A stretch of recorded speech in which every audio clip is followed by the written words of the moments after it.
Hello, hello, hello, friends. Hello, friends. This is a Pup in the Life, and we are so freaking back. I hope everything is good on your end. Have a nice beginning of the week. We begin this week by asking ourselves a question that might look like being philosophical, but in fact, it's not. Actually, the weather keeps changing here. And I think the pace of change in the weather is actually the pace of change that we should have in our minds and souls. Yay! Anyways, the topic of today is a conversation that mom had with a great mentor that she just recently met. But apparently, this guy has been following mom for quite a while on her social media. So it was quite interesting to get to know him and get his perspective on what mom is building. And this guy was actually a very successful business angel. Not many of those in Italy, actually. Working in the food tech space, that's trying to niche down as much as he can. And what he's trying to do is something that's quite meaningful. And I think it's good for us to talk about it because it's a nugget of experience that might be very useful to share for you guys and girls and dogs and cats. But especially, it's very interesting to see how he's doing the contrarian things that most of the people would deem the correct thing to do. And that probably also means many things in terms of the behavior of a founder. So first off, what conventional wisdom tells you is try to niche down and then open up the market, which might be a good way, but it doesn't build trust, it doesn't build authority, it doesn't build leadership. So imagine this guy just literally said, I have a name in the food tech space, but what I try to do is having a name in the food tech space and just moving my name, taking away something from my job title. So let's imagine food tech angel investor in food and wine business, which is basically the food industry is considered also the wine. So at first he takes out the wine term. Then he says, okay, so I'm food. And then he says, how can I niche down even more in food? Well, there's different types of foods, different areas. Well, I think the difference is the technology. So technology. So only things that deal with technology in the food space. Okay, then I shall niche down, and go towards the creation of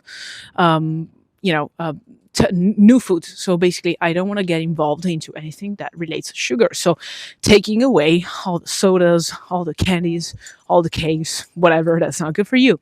And he says, I want to niche down, and I want to go to milk. I don't like lactose products. Vegan shit is better. Blah blah blah.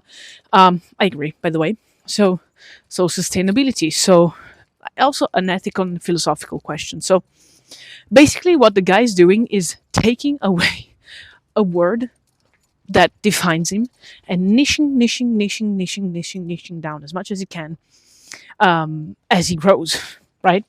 And his experience grows. And so why is he doing all of that? Because he says, if you do this, you're going to always be top of mind for people. This is also something that Russell Brunson from, what's the name again?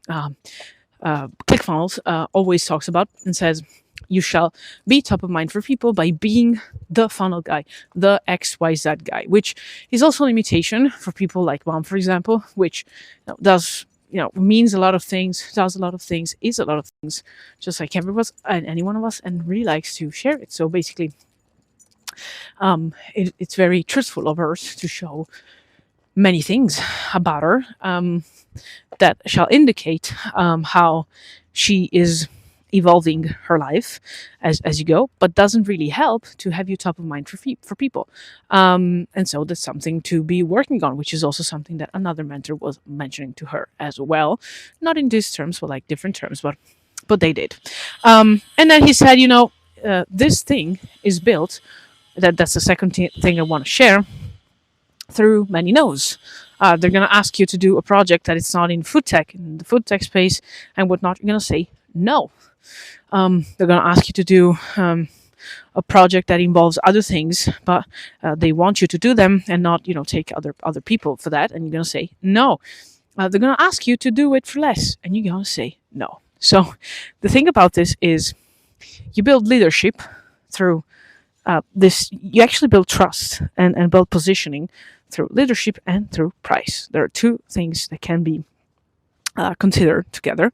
You can have one, have the other one, but you have both once you have both, and that's better. And he says, I'm gonna take the project for like 10K, but just as Alex Mercy says, I can not take the project for 5K and just be asking for 15. So how about that?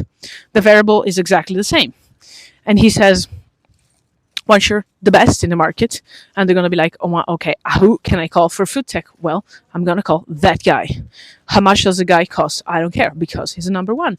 And if they do care, well, that's probably potentially a number one project. So you're niching down. And so it's very tempting for startups to be just widening and widening and widening and widening. And probably Mom is guilty of that same mistake.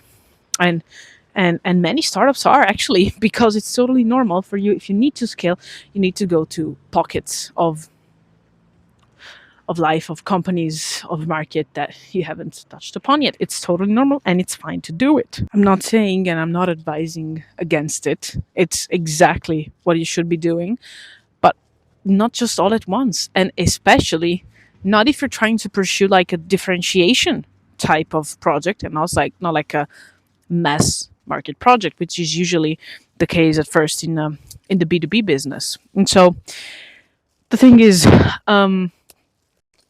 once you try and understand that those people have you in mind, you can ask for whatever price, and you're going to be fine with whatever no you're going to come up with, because you know that was not the right project for you. Now, it's difficult because it takes into consideration the communication aspect of it. But at the same time, if you're not playing this to be number one, what the fuck are you doing?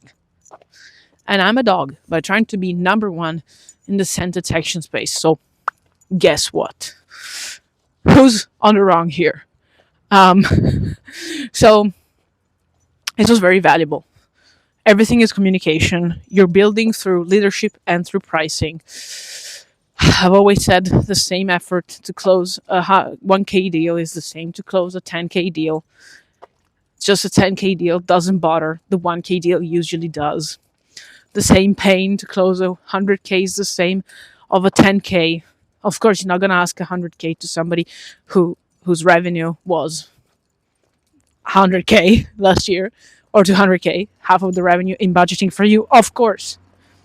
But what you're going to do is just trying and push to position yourself as a leader who can ask higher prices because they have a track record. And that goes through some no's as well.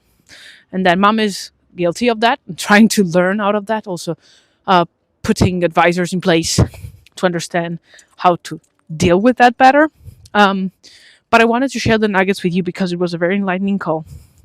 Half an hour, very straight to the point, very straightforward, where Mom only asked for an intro to investors. And the guy was like, I'm not really sure because I need to understand better. So niche down, invent it.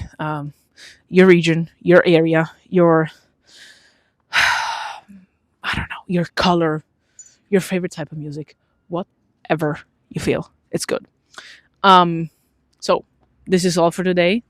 I hope it was very valuable for you, as it was for Mom and me sometimes, because if Mommy's happy, I am happy as well. And remember, you can ask higher prices.